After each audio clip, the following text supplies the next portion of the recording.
مفتی صاحب میاں بیوی کے چند بنیادی موٹے موٹے حقوق بیان کر دیں، مختصر وضاحت کر دیں، تاکہ آج کل میاں بیوی اتنے موٹے موٹے آ رہے ہیں، ان کے حقوق بھی موٹے موٹے، پراٹھے کھا کھا کے، پیزے کھا کھا کے دونوں کیا ہو رہے ہیں، موٹے موٹے۔ تو موٹے موٹے حقوق جو اللہ رسول نے بیان کیے ہیں وہ یہی ہیں کہ عورت پر لازم ہے شوہر کی اطاعت کرے، یہ شوہر کا بنیادی حق ہے، وہ اپنے آپ کو شوہر کے پیرالل نہ سمجھے، وہ سمجھے کہ گھر کا سربراہ یہ شوہر ہے، یہ بنیادی حق ہے شوہر کا، اور شوہر کے ذمے ہے اس کا بنیادی نان نفقہ۔ حدیث میں آتا ہے جو خود کھائے وہی اس کو بھی کھلائے، جو خود پہنے وہی اس کو بھی پہنائے، مطلب اسی اسٹینڈرڈ کا، تو یہ اس کا بنیادی حق ہے، اور اسے ٹائم دے، یہ بھی بنیادی حقوق میں داخل ہے۔ شادی ہو گئی، اس کے بعد مارکیٹ سے بندہ شارٹ، 12 بجے تک گٹر کے ڈھکن پہ بیٹھا رہتا ہے دوستوں کے ساتھ، 2 بجے تک، پھر آتا ہے منہ ادھر کر کے سو جاتا ہے، پھر صبح اٹھ کے آفس چلا جاتا ہے، تو اس کو کچھ وقت دینا بھی اس کے بنیادی حقوق میں سے۔ اچھا، جب میں ایسی بات کرتا ہوں تو دل جلے بھی ہوتے ہیں۔ جب میں نے بیان میں بات کی ہے نا بیوی کے حقوق کی، تو کچھ دل جلے شوہروں کے غلط کمنٹس آ رہے ہوتے ہیں۔ جب بیان میں بات کی ہے شوہر کے حقوق کی، کل دل جلی بیویوں کے غلط کمنٹس آ رہے ہوتے ہیں۔ تو بھائی ہر کسی کو غلط شوہر ملتا ہے، کسی کو غلط بیوی ملتی ہے، تو سب ایک جیسے تھوڑی ہوتے ہیں، ہم تو جنرلی اصول بیان کرتے ہیں نا۔ اب جنرلی تو یہی ہوتا ہے میاں ٹائم نہیں دیتا بیوی کو، لیکن بعض دفعہ الٹا ہوتا ہے، میاں آتا ہے گھر میں، وہ چاہتا ہے بیگم کے ساتھ بیٹھوں گپ شپ، بیگم کی ناک پہ ہر وقت مکھی بیٹھی رہتی ہے، وہ ذرا ذرا سی باتوں پہ منہ بنا کے بیٹھی ہوتی، وہ ٹھیک ہی نہیں ہو رہی ہوتی کسی طریقے سے، تو پھر اس میں تو غلطی کس کی ہے؟ عورت کی غلطی ہے نا۔ جائیے موڈ اچھا کرو یار، تگا آ رہا برا آیا، ذرا سی بات پہ کچھ برا لگ گیا، کچھ دل پہ لے گئی، پوز کچھ سینسٹیو ہوتی ہے، تو پھر آدمی کہتا ہے ان کے ساتھ کیا بیٹھے آدمی ہے، پھر وہ منہ ادھر کر کے سوتا ہے تو اس میں بھی غصہ آ رہا ہوتا ہے، تو کہہ رہا ہے نا بھائی میں تمیز سے بات ہو رہی ہے، نہ منہ ادھر کر کے سونے دے رہی ہے، تو جائے کہاں پھر وہ مجھے گالیاں دیتے ہیں کہ ان کے مشورے پہ شادی کی تھی، پھنس گیا میں۔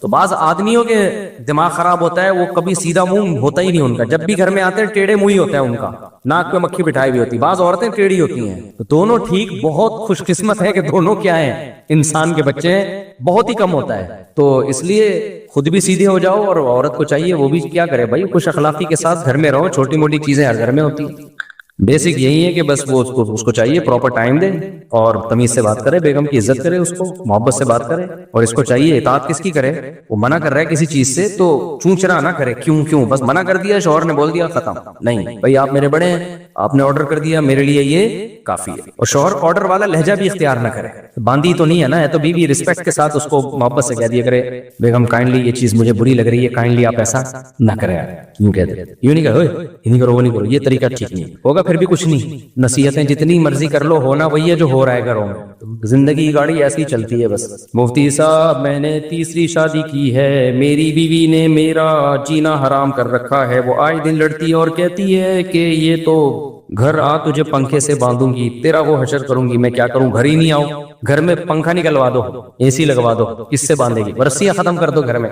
بھائی یہ دوسری تیسری شادی کے سائیڈ افیکٹ ہیں، بس اس کو انجوائے کرو، خود ہی صحیح ہو جاتے ہیں حالات، ان کی کوئی وہ نہیں ہوتی کہ اس طرح سے ٹھیک ہوں گے، بس یہ ٹائم بہترین مرہم ہے، اس میں بس جذباتی فیصلہ مت کرو، لوگ ایک دم غصے میں جذبات میں آ کے دڑ دڑ دڑ طلاقیں، یہ جگلیوں کا کام ہے، سمجھتے ہو؟ جب شہد کی مکھی سے ڈائریکٹ چھتا لگا کے منہ لگا کے شہد پیو گے تو مکھیاں کاٹیں گے، انجوائے کرو اس کو، تو خود ہی وقت جو ہے نا بہترین مرہم ہے، اس میں جو برداشت کر لیتا ہے وہ جنگ جیت جاتا ہے، سمجھ رہے ہو؟ وقت بہترین مرہم ہے، اس کو گزارو، ٹائم جتنا گزرے گا حالات سیٹ ہوتے چلے جائیں۔ امریکہ میں منہ بند ہو گیا تھا میرے 4 شادیوں، تھک کر گئے نا جیل، امریکہ میں 4 شادیوں کی ترغیب میں منہ روک کے بیٹھا ہوں 2 ہفتوں سے، صحیح ہے، دیکھو اپنا ممبر، اپنا پاکستان، سبحان اللہ یار، دے دنادن 4 شادیوں کی بات کرو، کوئی پوچھنے والا نہیں ہے، وہاں تو بھائی کیس بن جاتا ہے 2 شادیوں کی ترغیب تو کسی کو، اس لیے جو آتا تھا حضرت کتنی شادیاں کر سکتے ہیں، چھاؤں میں آ جا بھائی، ادھر چھاؤں میں۔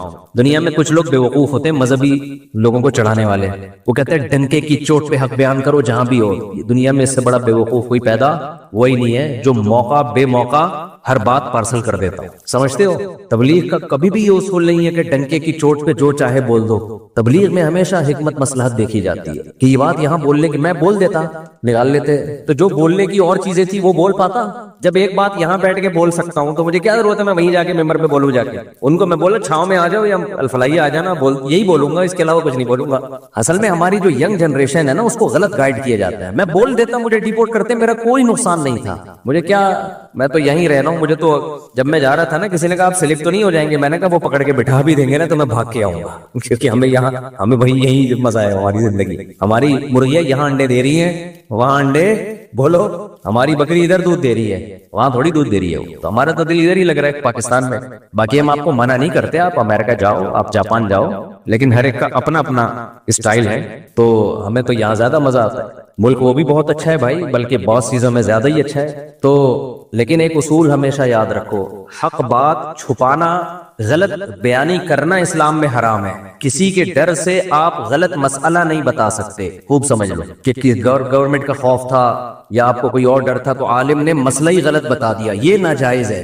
خاموشی اختیار کرنا یہ جائز ہے کسی مصلحت کی خاطر.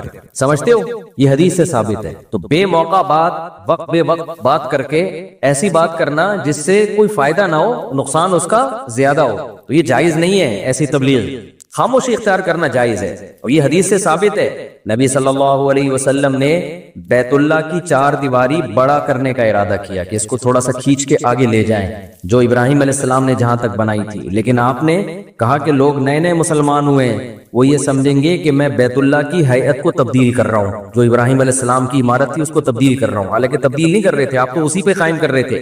لیکن آپ نے خاموشی اختیار کی کہ چھوڑ دو ایسے. لوگ کنفیوز ہوں گے, کیوں؟ کلم الناس علی قدر عقولہم, لوگوں سے ان کی عقل کے حساب سے بات کیا کرو. کچھ باتیں ٹھیک ہوتی ہیں لوگوں کی مینٹل لیول سے اوپر کی. اب نبی صلی اللہ علیہ وسلم حکم دیتے کہ بیت اللہ کو حتیم تک لے آئیں, حتیم تک. تبھی ہم طواف حتیم سے باہر سے کیوں کرتے ہیں, پورا بیت اللہ کور ہو جائے. تو آپ اگر حکم دیتے تو جو پرانے صحابہ تھے جن کا ایمان بہت مضبوط تھا وہ تو دل و جان سے مان لیتے. جو نئے نئے لوگ مسلمان ہو رہے تھے, ابھی اسلام پر ان کو 100% اطمینان نہیں تھا, وہ شک میں پڑ جاتے کہ بھائی یہ تو صدیوں سے جو کعبہ چلا آ رہا ہے اسی کو کیا کر رہے ہیں, چینج. اور ایک ابراہیم علیہ السلام سے ان کو محبت بھی تھی, تو کون ہر ایک کو جا کے سمجھاتا نہیں بھائی اصل میں وہ تھا یہ نہیں تھا. تو آپ نے فرمایا چھوڑو ایسے ہی رہنے دو اس میں. کیوں؟ طواف جو ہے وہ تو پھر بھی ہو ہی رہا ہے نا, پورا وہ تو مکمل ہو رہا ہے, کوئی شرعی مسئلہ تھوڑی اس سے فرق پڑ رہا ہے. اس سے آج تبلیغ میں اس بات کا لوگ خیال نہیں کرتے کون سی بات ادھر کہنے کی ہے اور کون سی بات میں کہاں خاموش رہنا. آپ باپ کو تبلیغ کرنا شروع کر دو, ابا یہ کیا کرو, ابا یہ کیا کرو. ابا کو غصہ آ رہا ہے تو کیا کہا جائے گا, بھائی آپ چپ ہو جاؤ. باپ کو تبلیغ کرنا اس اسٹائل میں آپ کے ذمے نہیں ہے. اب وہ کہے میں حق کو بیان کروں گا چاہے کچھ بھی ہو, ٹنکے کی چوٹ پہ بیان کروں گا. ٹنکے کی چوٹ پہ تیرا سر پہ چوٹ لگے گی, تیرے ابا کا ڈنڈا لگے گا, اس کے بعد تو کچھ بیان کرنے کے قابل نہیں رہے گا. سمجھتے ہو؟ ہاں, اس میں یہ ضرور ہے کہ مصلحت میں اور بزدلی میں تھوڑا سا فرق ہے. بعض دفعہ بزدلی کی وجہ سے انسان خاموش ہوتا ہے, اس کو مصلحت کا نام دے رہا ہوتا ہے, اور بعض دفعہ مصلحت کی وجہ سے خاموش ہو رہا ہوتا ہے. لوگ جو اس سے دشمن ہے وہ اس کو بزدلی کا نام دے رہے ہوتے ہیں. دونوں میں بڑا فرق ہے. سمجھتے ہو؟ بزدلی کی بیس پہ خاموش رہنے کی اجازت نہیں ہے, مصلحت کی بیس پہ خاموش رہنے کی اجازت ہے. بزدل کا مطلب ڈرتا ہے کہ میرے ساتھ یہ نہ ہو جائے, میرے ساتھ یہ نہ ہو جائے, مجھے یوں نہ کر دیا جائے, مجھے یوں نہ. یہ تو جائز نہیں ہے. ایک ہے مصلحت کہ جو کام آپ کر سکتے ہیں اس سے بھی محروم ہو جاؤ گے تو اس سے نقصان دین کو ہوگا. جیسے نبی صلی اللہ علیہ وسلم اگر حکم دیتے کہ نہیں بھائی دیوار کو بڑھا دو, ہم کسی سے نہیں ڈرتے. بھائی بات ڈرنے کی نہیں ہے. جو نئے نئے لوگ اسلام قبول کر رہے ہیں ان کا دین داؤ پہ لگ جائے گا. اس سے نقصان کس کو ہوگا؟ اسلام کو ہوگا. پھر جب اسلام مضبوط ہو گیا, طاقتور ہو گیا, تو پھر خلیفہ نے جب نبی صلی اللہ علیہ وسلم کے دنیا سے جانے کے بعد, خلفائے راشدین کے جانے کے بعد جو بادشاہ آئے, انہوں نے یہ حدیث جب ان کے پاس پہنچی تو انہوں نے بیت اللہ کو حتیم تک بڑھایا. وہی فتنہ ہوا. تو کچھ لوگوں نے کہا نبی کے دور میں نہیں تھا, آپ صحیح حدیث دکھا رہے ہیں ان کو. انہوں نے کہا بھائی نبی کے دور میں نہیں تھا, انہوں نے گرا دیا. پھر کوئی بڑھا رہا ہے, کوئی گرا رہا ہے. امام مالک نے فتویٰ دیا بھائی اس کو بڑھانے کی اجازت نہیں. حالانکہ بخاری کی صحیح حدیث ہے کہ یہاں تک ہے, یہاں تک نہیں ہے. لیکن نہیں, امت کی مصلحت کہ ان میں پھوٹ نہ پڑے یہ سب سے اہم ہے شریعت میں. سمجھتے ہو کہ نہیں سمجھتے؟ آج بعض مذہبی اسکالر کیا کرتے ہیں, کہیں ممبر پہ لے جا کے بٹھا دو, اس علاقے میں پڈا ڈال دیں گے, ایسے ایسے مسائل بتانا شروع کر دیں گے لوگوں کی مینٹل لیول سے اوپر کی باتیں. حیات ممات کے جھگڑے اور جو کیا کیا, جو پنجاب میں آپ جھگڑے جا کے دیکھو, عام پبلک حیران ہوتی ہے یار یہ ہو کیا رہا ہے. تو خاموشی اختیار کرنا جائز ہے, مصلحتاً, بزدلی کی بیس پہ نہیں. واقعی مصلحت ہو لیکن غلط بیانی شریعت میں جائز بولو نہیں ہے. اور دوسری بات مصلحت اور بزدلی میں باریک لائن ہے. بعض دفعہ مصلحت ہوتی ہے لوگ اس کو بزدلی سمجھ رہے ہوتے ہیں کہ یہ مولوی ڈرتا ہے. بھائی ڈرتا نہیں ہے, مصلحتاً خاموش ہے. کیوں؟ بہت ساری مصلحتیں ہو سکتی ہے تو لوگ کہتے ہیں ڈر گیا, ڈر نہیں رہا ہوتا وہ. اور بعض دفعہ ڈر رہا ہوتا ہے, اس کو نام کیا دے رہا ہوتا ہے؟ مصلحت کا. یہ بھی ہوتا ہے, اصل میں ڈر رہا ہے تو نام اس کو مصلحت کا دے رہا ہوتا ہے. تو یہ فرق کرنا صاحب حکمت کا کام ہوتا ہے. تبھی اللہ تعالیٰ نے قرآن میں جس نعمت کو سب سے بڑی نعمت قرار دیا ہے نا, وہ ہے حکمت. یؤتی الحکمت من یشاء, جس کو چاہتا ہوں حکمت دیتا ہوں. یہ حکمت یہی تو ہے کہ آپ کو پتہ چل جائے تکبر اور استغنا میں فرق, آپ کو تواضع میں اور احساس کمتری میں فرق پتہ چل جائے. استغنا الگ چیز ہے, تکبر میں انسان اکڑتا ہے, استغنا میں بھی اکڑتا ہے, لیکن استغنا کی اکڑ اللہ کو پسند ہے, تکبر کی اکڑ اللہ کو پسند بولو نہیں ہے. دونوں میں فرق ہے. ایک ہے تواضع, ایک ہے احساس کمتری. تواضع اللہ کو پسند ہے. بعض دفعہ تواضع نہیں ہوتی, احساس کمتری کی وجہ سے مرا جا رہا ہوتا ہے, زمین میں گڑا جا رہا ہوتا ہے. وہ سمجھتا ہے میں بہت متواضع تھوڑی ہے تجھے تو تیرے اللہ جو اللہ نے صلاحیتیں دی کمبخت, تجھے انہی کا ہی پتہ نہیں ہے, تو کچھ دنیا میں کر ہی نہیں سکتا. ابھی میں تواضع کسے کہتے ہیں, احساس کمتری کسے کہتے ہیں, تکبر کسے کہتے ہیں, استغنا کسے کہتے ہیں, مصلحت اور بزدلی, یہ الگ الگ مستقل ٹاپکس ہیں. اترانا الگ چیز ہے, شکر گزاری الگ چیز ہے. بعض دفعہ انسان اپنی نعمتیں لوگوں کے سامنے بیان کر رہا ہوتا ہے, وہ اترا نہیں رہا ہوتا, وہ شکر گزار ہوتا ہے. یہ عمل اللہ کو پسند ہے, لیکن یہی بیان کرنا بعض دفعہ اترانا کہلاتا ہے, فخر کہلاتا ہے. یہ اللہ کو پسند نہیں ہے. تو صاحب حکمت بتائے گا کہ کس کا عمل تکبر اترانا ہے اور کس کا عمل شکر گزاری ہے. ہمارے حضرت مفتی رشید احمد صاحب جب آ کے بیٹھتے مجلس میں, تو جو آدمی ان کے مزاج سے واقف نہیں تھا نا, وہ جب اپنی تعریفیں کرتے تو نیا آدمی سمجھتا ہے ان کے اندر تو بڑے اترا رہے ہیں, بھائی میرے اندر یہ خوبی, میرے اندر یہ خوبی, مجھے اللہ نے یہ دیا, تو وہ سمجھتے شو مار رہے ہیں. ہم چونکہ ان کی صحبت میں رہ چکے تھے, ہمیں پتا تھا شو نہیں مار رہے ہیں, ان کے مزاج میں شو ہے ہی نہیں. ان کے مزاج میں اللہ نے شکر گزاری کا جذبہ دیا ہے. نہیں یار یہ زیادہ پیچیدہ ہو گیا, پھر دوبارہ آ رہا ہوں واپس, زیادہ گاڑا ہو گیا میرا خیال ہے بیان.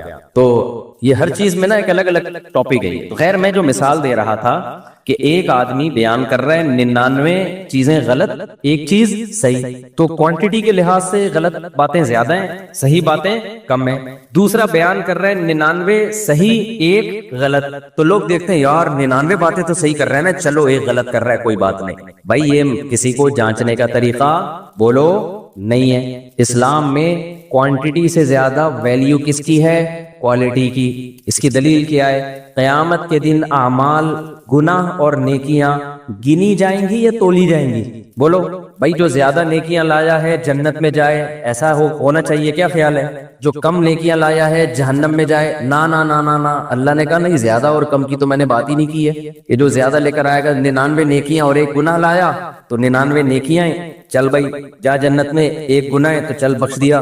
اور جو لایا 99 گناہ اور ایک نیکی, اس کو کہاں جانا چاہیے؟ بلکہ 51 نا. بھائی اللہ میاں یوں فرما دیتے کہ جو زیادہ نیکیاں لائے گا وہ جنت میں, جو زیادہ برائیاں لائے گا وہ کہاں؟ جہنم میں. یہ معیار ہونا چاہیے تھا نا. تو پھر جو 51 نیکیاں اور 49 گناہ لایا, اسے کہاں جانا چاہیے؟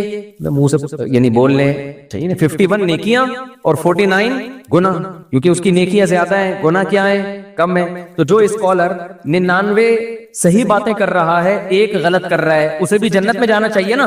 کیا خیال ہے بھائی صاحب؟ میں کوئی چارٹرڈ اکاؤنٹنٹ کے ایکویشنز تو نہیں حل کروا رہا آپ سے بیٹھ کے نا, سیدھی مثالیں دے رہا ہوں بھائی. تو جو 99 نیکیاں لایا ہو ایک گناہ, اسے کہاں جانا چاہیے؟ جنت میں, کیونکہ نیکیاں زیادہ ہیں, گناہ کیا ہیں؟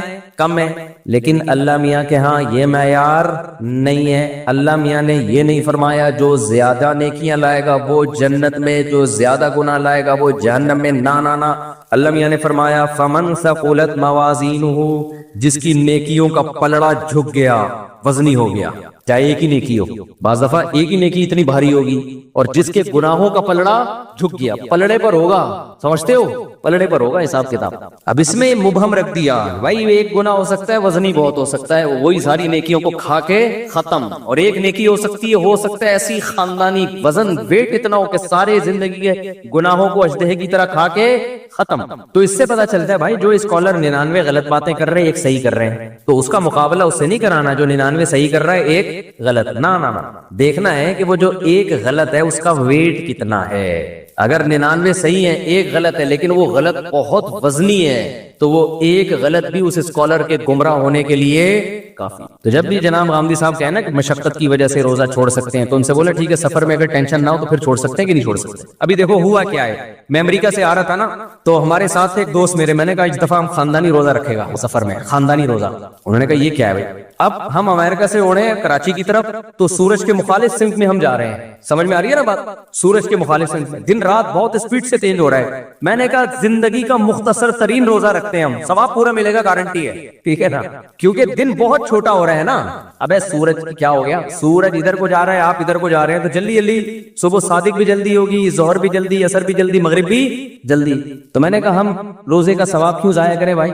اب جب ہم شکاگو سے اڑے وہاں صبح کے 5 بج رہے تھے، 5 بجے صبح صادق تھی، ہم جب راستے میں پہنچے ہیں تو شکاگو کے ٹائم کے مطابق 12 بجے صبح صادق ہوئی ہے، یعنی ہم تو 8 بجے اڑ گئے نا، تو 12 بجے میں نے کہا کھڑکی سے باہر جھانکنا نہیں، ہم یہی سمجھیں گے ہم شکاگو میں ہی ہیں، امریکہ میں ہی ہیں، گھڑی امریکہ کے حساب سے۔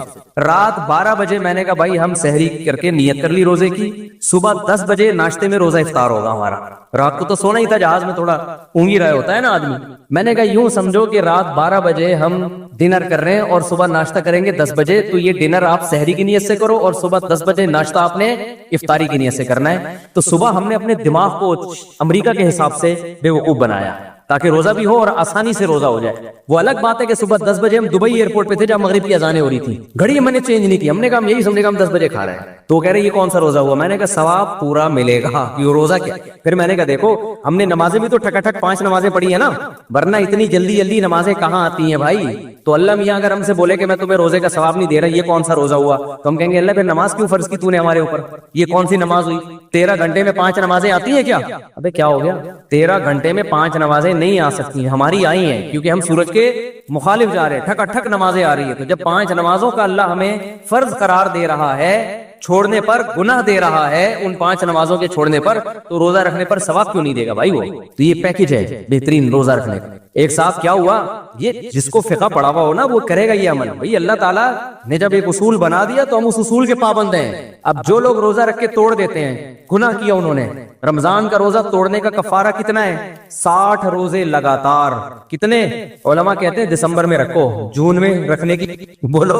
اب کوئی فنڈر بنے کہ میں جون جولائی میں 60 روزے رکھوں گا، ابے تو کیوں اپنے آپ کو بلا وجہ ٹینشن میں ڈال رہا ہے؟ اللہ میاں نے یہ تھوڑی کہا کہ جون جولائی میں رکھو، اللہ میاں نے کہا 60 روزے کمپلیٹ ہونے چاہیے۔ تو ایسے لوگوں کو ہم مشورہ دیتے ہیں کہ اگر اللہ نے آپ کو پیسہ زیادہ دیا ہے، ناروے چلے جاؤ سردیوں میں، وہاں روزہ رکھو، ٹھکا ٹھک 60 روزے آپ کے کیا ہو جائیں گے، کیونکہ دن بہت چھوٹا ہوتا ہے۔ لیکن ظاہر ہے یہ غریب آدمی نہیں کر سکتا، تو غریب کے لیے یہی آپشن ہے کہ ادھر دسمبر میں رکھ لے، یا پنجاب میں دن اور سردیوں میں چھوٹا ہو جاتا ہے تو وہاں جا کے رکھ لے۔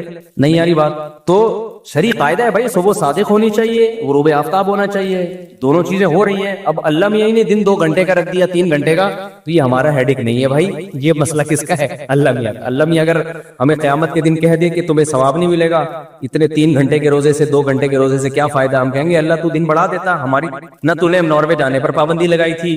ناروے نہیں، کوئی بھی ایسا نا جو ساؤتھ پہ ہو، کوئی سستا ملک ہو، ناروے تو بہت مہنگا ہے، اور نہیں جاؤ، اتنا تو پیسہ کس کے پاس ہوتا ہے، ادھر ہی چلے جاؤ، مری چلے جاؤ، سواد چلے جاؤ، جہاں ٹھنڈے روزے ہوتے ہیں، تو کفارہ ادا ہو جائے گا۔ سمجھتے ہو؟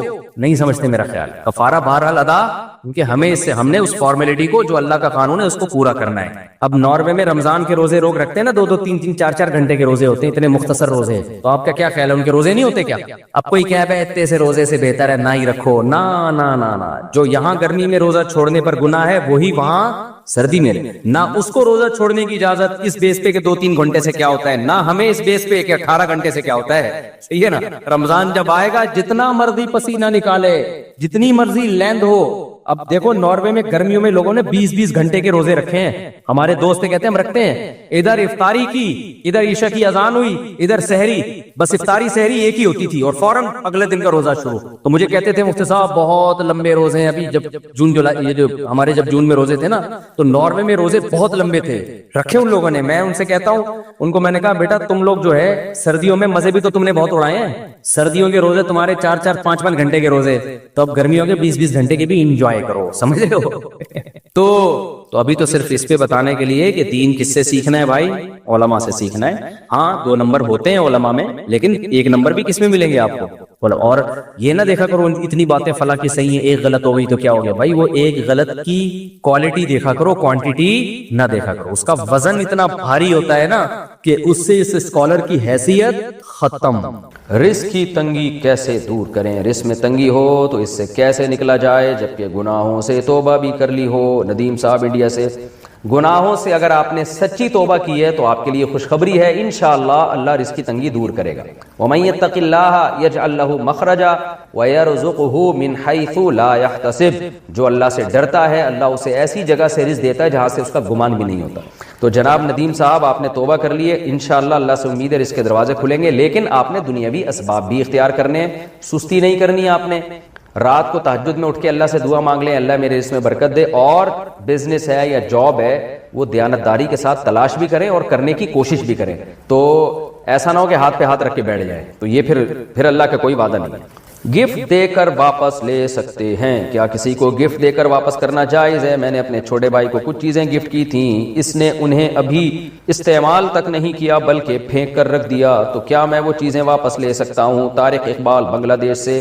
اگر وہ استعمال ہی نہیں کر رہا, پھینک رہا ہے, ناقدری کر رہا ہے, تو پھر تو لے سکتے ہیں. ادروائز حدیث میں آتا ہے جو شخص تحفہ دے کے واپس لے تو یہ ایسے ہے جیسے کتا قے کر کے چاٹ لیتا ہے, اپنی ہی قے کو چاٹ لیتا ہے. تو جیسے یہ گندا عمل ہے, ایسے ہی تحفہ دے کے واپس لینا بھی ایک برا عمل ہے. لیکن آپ جو کنڈیشن بیان کر رہے ہیں اس میں لینے کی گنجائش ہے. رات کو سورہ ملک پڑھنے کی فضیلت. میں کافی وقت سے سونے سے پہلے سورہ ملک پڑھ کر سوتا ہوں, کیا ایسا کرنا میرے لیے صحیح ہے؟ سلطان صاحب یو پی سے. جی بالکل صحیح ہے, رات کو سورہ ملک عشاء کے بعد پڑھنے کی فضیلت ہے, اور ایک روایت میں آتا ہے عذاب قبر سے حفاظت ہوتی ہے, تو پڑھنا چاہیے. شوہر اور سالی کے غیر ضروری تعلقات. میری بڑی بہن کے شوہر بیرون ملک میں ہیں, تقریباً 3-4 سال ہو گئے ہیں. ان کا کوئی بھی کام ہوتا ہے تو میرے شوہر سے کرواتی ہے, یعنی میری بڑی بہن کے شوہر, یعنی ان کی بہن ان کے شوہر سے جو بھی کام ہو گھرداری کا وہ کرواتی ہیں. کبھی خود بھی ان کے ساتھ چلی جاتی ہیں. پہلے میں نے کچھ نہیں کہا, لیکن بعد میں مجھے کھٹکا ہوا تو میں نے اس سے منع کر دیا, لیکن اس کے باوجود یہ سلسلہ جاری رہا. کئی دفعہ میری شوہر سے لڑائی بھی ہوئی اس بارے میں, مگر وہ بولتے ہیں کہ ہمارا دل صاف ہے. اب میں بہت پریشان ہو گئی ہوں, مجھے کیا کرنا چاہیے؟ آپ نے غلطی کی ہے. کتنا بھی دل صاف ہو, سالی نامحرم ہے, بھابھی نامحرم ہے, ان کے ساتھ بے تکلف ہونا, ہا ہا ہو ہی گپے لگانا, ان کے ساتھ شاپنگ کے لیے بازار میں جانا حرام ہے, ناجائز ہے. اسلام نے پابندی لگائی ہے. اس بحث میں اسلام آپ کو پڑھنے کی اجازت ہی نہیں دیتا کہ آپ کی نیت کیا ہے. یہ غیر مسلموں کے مسائل ہیں. وہ لوگ کیا کرتے ہیں, ایکچولی ہمارا دل صاف ہے اور ایکچولی کچھ نہیں ہوتا, یہ تو بھابھی تو بہن کی طرح ہوتی ہے اور سالی تو آدھی گھر والی ہوتی ہے وغیرہ وغیرہ. تو ان کا کلچر دیکھیں آپ کیا ہو چکا ہے, برباد ہو چکا ہے. گھروں میں کتنی بدکاریاں ہو رہی ہیں. تو اللہ تعالیٰ نے جب قرآن میں پابندی لگا دی کہ تمہاری بیوی ہے, اس کی بہن سے, وہ بہن تم سے پردہ فرض ہے, تو آپ کیوں اس سے فری ہو رہے ہیں؟ تو جب آپ کے شوہر آپ کے سالی جو ہے نا اس سے بے تکلف ہو رہے تھے, آپ کو ان کو ڈرانا چاہیے تھا اللہ کے عذاب سے. مرد یہ گڑبڑ کر رہے ہوتے ہیں کہ ہمارا دل صاف ہے. آپ بولیں بھائی آپ کا دل صاف ہے یا نہیں ہے, آپ کوئی فرشتے نہیں ہیں, آپ کی شادی مجھ سے ہوئی ہے, میری بہن سے نہیں ہوئی. اور اپنی بہن کو بھی سیدھا کر دیں کہ تم کیوں اس سے فری ہو, کہ میرے شوہر سے تم کیوں فری ہو رہی ہو. تو یہ بحث ہی غلط ہے کہ دل صاف ہے یا خراب ہے. اسلام نے بیسک پر ہی پابندی لگا دی ہے. تو بھابھی پر بھی لازم ہے کہ وہ دیور سے پردہ کرے. الحمدللہ میں نعمت کے طور پہ بیان کر رہا ہوں, شو مارنے کے لیے نہیں. میں اس لیے بیان کر رہا ہوں کہ لوگ کہتے ہیں کہ یہ آج کل ممکن ہی نہیں ہے جوائنٹ فیملی میں پردہ. تو ہم 4 بھائی ہم گھر میں اکٹھے رہتے تھے. ہمارے والد صاحب کا گھر تھا, 200 گز کا گھر تھا, کوئی یہ بھی نہیں کہ 1000 گز کا کوئی بنگلہ ہو. 200 گز کے گھر میں ہم 4 بھائی اور 4 کی زوجات بھی رہتی تھی. اللہ کا شکر ہے ہم نے کبھی ہماری بھابھی ہمارے سامنے نہیں آ کے بیٹھی. ہم رہے ہیں, کئی سال اکٹھے رہے ہیں. بھابھی ہم سے پردہ کرتی تھی, میری زوجہ میرے بھائیوں سے پردہ کرتی ہیں, حالانکہ ہم سب بھائی بے تکلف ہیں. لیکن ایسا الحمدللہ نہیں ہوتا تھا, اب بھی نہیں ہوتا کہ بیٹھے ہوئے ہیں اور جناب فری ہو رہے ہیں, بھابھی سامنے آ کے بیٹھ گئی اور گپے مار رہے ہیں. ہمیں تو حیرانگی ہوتی ہے کہ گھروں میں کیا ماحول چل رہا ہے, کیا بےہودگی والا ماحول ہے. تو بالکل غلط ہے. اس کو ٹھیک ہے, میں نہیں کہہ رہا کہ سارے غلط ہیں, کوئی بھابھی دیور سے بے تکلف ہو رہی ہے تو اس کی نیت خراب ہے, میں نیتوں پہ ڈاکے نہیں ڈال رہا, نہ میں شبہ کر رہا ہوں, لیکن اسلام نے ایک ضابطہ اصول بیان کر دیا ہے کہ نامحرم از نامحرم. آپ کی بہن ہے اس سے بے تکلف ہوں, اپنی خالہ سے پھپھی سے بے تکلف ہوں, اپنی بھانجی سے, بیٹی سے, سوتیلی بیٹی سے, یہ آپ کی بیٹیاں ہیں, پوتیاں, نواسیاں, یہ آپ کی اولادیں ہیں. اس کے علاوہ آپ کسی عورت سے فری نہیں ہو سکتے, ہاں ہاں ہو نہیں کر سکتے. ممکن ہے لوگ کہیں مفتی صاحب آپ بھی تو سما ٹی وی پہ فری ہو رہے تھے, وہ بہت لوگوں نے اعتراض کیا نا, تو میں جس سے جو میرا انٹرویو لے رہی تھی نا سما ٹیلی ویژن پہ, وہ میرے سامنے نہیں تھی اور مجھے نہیں پتا تھا انہوں نے دوپٹہ لیا ہوا کہ نہیں لیا ہوا. میرے سامنے ایک موٹی موٹی مونچھوں والا آدمی بیٹھا ہوا تھا, تو اس لیے اس کو یہ کہنا کہ سامنے بیٹھ کے کسی لڑکی سے فری ہو رہا ہوں, یہ الزام غلط ہے. تو بہرحال آپ کو چاہیے اب آپ اپنے شوہر کو پابندی لگا دیں, بولیں یہ چیزیں میں برداشت نہیں کروں گی, آپ جتنے بھی نیک ہیں آپ کو میری بہن سے فری ہونے کی اجازت نہیں, اور اپنی بہن کے بھی اسکرو تھوڑے ٹائٹ کریں, آپ اس کی شادی کروائیں تاکہ اپنے گھر میں جائے اور یہ فساد نہ بچائے آپ. تو میرے بھائی یہ جو گورا جس عیاشی کی طرف جا رہا ہے نا, اس عیاشی میں آپ کو نیچرل چیزوں کا مزہ کیا ہو جائے گا, خراب, برباد. بیوی بچے ہی اچھے نہیں لگتے آج کل لوگوں کو. میں اکثر ایک واقعہ سناتا ہوں کسی گاؤں کا. اکثر ہم 2 مہینے نا پہلے جایا کرتے تھے مدرسے میں, جب گاؤں میں جیسے کوئی بڑے استاذ ہیں ان سے عربی گرامر کی پریکٹس کرنے 2 مہینے ہم گزار کے آتے تھے. تو ہمارے ایک دوست تھا, پٹھان تھا, اس کی شادی ہوئی بھی تھی, 2 مہینے سے وہ گھر نہیں گیا. ہم تو کمارے چھڑے چھاٹ تھے.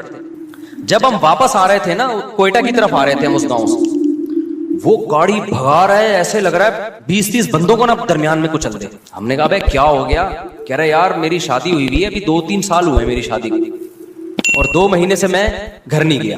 تو اس کی یہ کیفیت بیگم سے ملنے کی, ہمیں ڈر یہ تھا کہ ایسا نہ ہو کہ گاڑی لے کے گھر کو توڑتا ہوا چلا جائے, کمرے میں گھس جائے. اس وقت ہمارے استاذ بیٹھے تھے, انہوں نے کہا دیکھو حلال پر اکتفا کا فائدہ. یہ کیا فائدہ ہے کہ یہ آدمی نظر کی حفاظت کرتا ہے, فحش فلمیں نہیں دیکھتا, لڑکیوں سے اس کی دوستی نہیں, اس کو بھوک لگ رہی ہے تو گھر کی دال اس کو بولو اچھی لگ رہی, بھاگ رہا ہے. اب شادی شداؤں کا حال کیا ہے, بیوی سے جان چھڑا کے بھاگ رہے ہیں کہ یار یہ پتہ نہیں کیا متھے لگ گئی ہے میرے, ایک مصیبت ٹینشن پال لی ہے ہم نے. آپ کہہ سکتے ہو کہ مزے تو آ رہے ہیں نا اس کو ادھر ادھر منہ مارنے کے, او بھائی یہ مزے تھوڑے دن کے ہیں, یہ مزے کیا ہیں, تھوڑے دن کے. دیکھو ایک مثال دیتا ہوں آپ کو میں. اللہ نے نا انسان کو ایسا بنایا ہے کہ آپ تھوڑی ٹینشن اٹھاؤ گے نا, یہ ٹینشن آپ کے سکون کا ذریعہ بنتی ہے. پورا سسٹم, پورا نظام ہمارا اسی اصول پہ چل رہا ہے. جو آرام طلب ہوتے ہیں, جو سکون کے پیچھے بھاگتے ہیں, ان کو کبھی بھی سکون نہیں ملتا. کل میں ورزش کر رہا تھا, تو ورزش کر کر کے حالت ظاہر ہے آدمی تھک جاتا ہے, اور گرمیوں میں کراچی کی ابھی حبس کتنا ہو رہا ہے, پسینہ بہت نکلتا ہے. تو میرے ساتھ جو میرے 2-3 شاگرد تھے, میں نے ان سے کہا دیکھو ہم 1 گھنٹے کی یہ ٹینشن اٹھاتے ہیں, اس کے بعد 23 گھنٹے ہمارے مزے کے گزرتے ہیں. ہوتا ہے کہ نہیں ہوتا؟ مغرب کے بعد میں جا رہا تھا نا, تو مجھے سستی ہو رہی تھی, یار کوئی اور کام کرو, پھر جاؤ یہ ٹینٹ پہ لو بیٹھ گئے, اور اتنی ٹینشن والا کام ہے, وزن اٹھاؤ بلا وجہ 1 گھنٹہ آپ کا گیا. یہ شیطان بہکاتا ہے نا انسان کو. لیکن کیا ہوتا ہے جب آپ 1 گھنٹہ ایکسرسائز کرتے ہیں, وہ ٹینشن ہے, اس میں کوئی انٹرٹینمنٹ کی کوئی چیز نہیں, مصیبت میں ڈال رہے ہو اپنے آپ.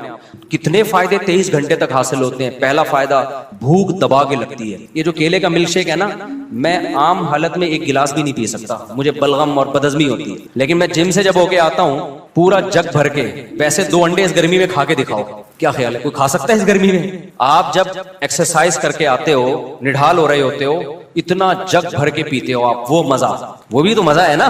پھر اس میں آپ کھجورے بھی ڈال لو, پستے بھی ڈال لو, بادام بھی ڈال لو, سارے. ایک تو مزہ بہت آتا ہے ایک گھونٹ پینے میں, اور باڈی میں ایسا جذب ہوتا ہے غائب. 2 گھنٹے بعد یا 1 گھنٹے بعد پھر بھوک لگنا شروع ہو جاتی ہے. یہ لذت یہ بغیر ورزش کی ملے گی آپ کو؟ نہیں ملے گی. اس کے بعد دوسرا مزہ کیا, دبا کے مزے کی نیند آتی ہے انسان کو. وہ ایک ایسا مزہ آ رہا ہوتا ہے بستر پہ سونے میں, وہ ایک اپنا مزہ.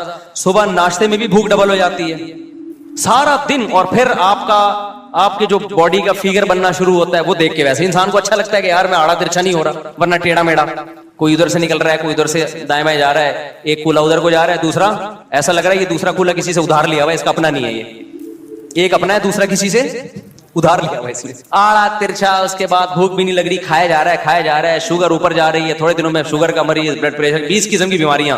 تو 1 گھنٹہ جو آپ نے ٹینشن اٹھائی, اس ٹینشن نے 23 گھنٹے آپ کو خوشیاں دی ہیں.